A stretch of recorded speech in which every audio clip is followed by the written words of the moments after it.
Hey, this is Ben Vaughn from Brewster Consulting Group, and today I'm going to share a tip with you guys on how we like to utilize analytics to be able to manage staffing patterns and create optimal staffing models.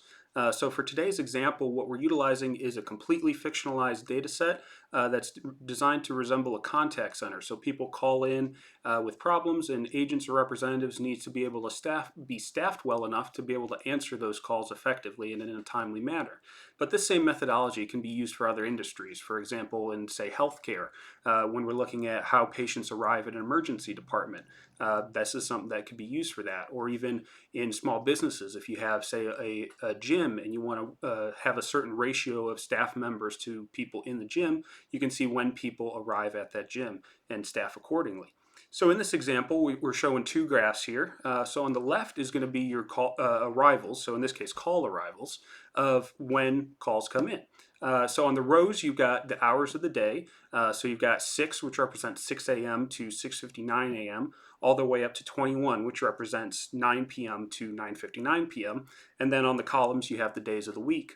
Using a little bit of a heat mapping of the green color, you can see that the most frequent time that calls come in is between around about 12 p.m. to about was that 3:59 p.m. So that's the most frequent time, and so that gives you some information on where your staffing model should be at their strongest.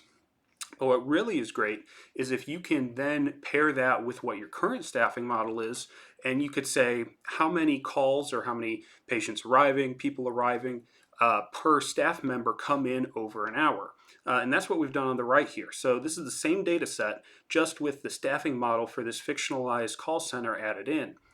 So in this case, what you can actually see when we heat map is that this call center has a really big deficiency on Saturdays, where there's a lot more calls coming in per person staffed on that day on Saturdays compared to every other day of the week. So that's going to enable us to be able to look at our staffing pattern and say, okay, maybe there's some weaknesses here. Maybe we can shift some people around.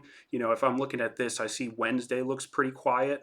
And so maybe there's some people that work on Wednesday that we can instead have work on Saturday, and then that would allow us to have a little bit more frequent of and consistent staffing models that will be able to really support our customers well. So just wanted to share with you a quick tip on how we like to do that. If you have any questions about how we did this or any thoughts on other ways that this can be utilized, feel free to leave a comment below, but look forward to seeing y'all on the next tip. Have a good one.